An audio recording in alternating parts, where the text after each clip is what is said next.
So those who fed the swine fled, and they told it in the city and in the country. And they went out to see what it was that had happened. Then they came to Jesus and saw the one who had been demon-possessed and had the legion, sitting and clothed and in his right mind.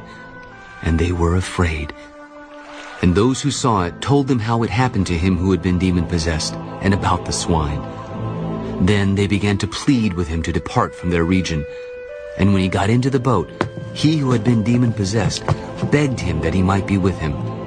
However, Jesus did not permit him, but said to him, "Go home to your friends and tell them what great things the Lord has done for you, and how he has had compassion on you." And he departed and began to proclaim in the Decapolis all that Jesus had done for him, and all marveled.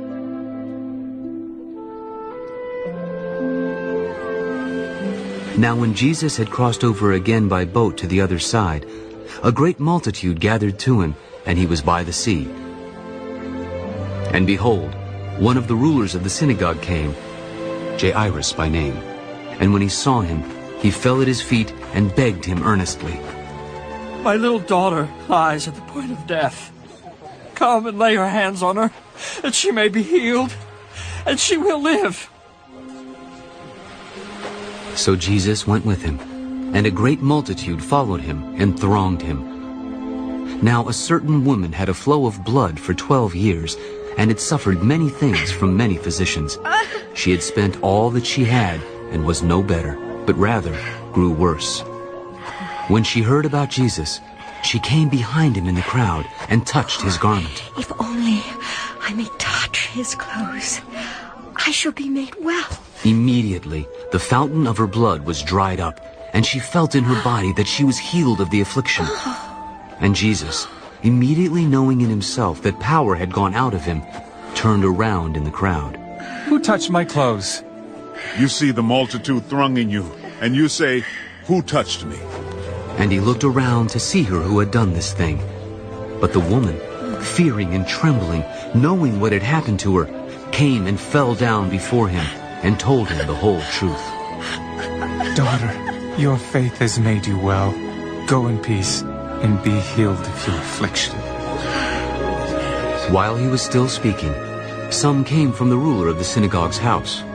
"Your daughter is dead. Why trouble the teacher any further?" As soon as Jesus heard the word that was spoken, he said to the ruler of the synagogue, "Do not be afraid, only believe." And he permitted no one to follow him, except Peter, James, and John, the brother of James. Then he came to the house of the ruler of the synagogue, and saw a tumult and those who wept and wailed loudly. "Why make this commotion and weep? The child is not dead, but sleeping." And they ridiculed him. But when he had put them all outside, he took the father and the mother of the child and those who were with him, and entered where the child was lying. Then he took the child by the hand. "Talitha kumi," which is translated, "Little girl, I say to you, arise." Immediately the girl arose and walked, for she was 12 years of age, and they were overcome with great amazement.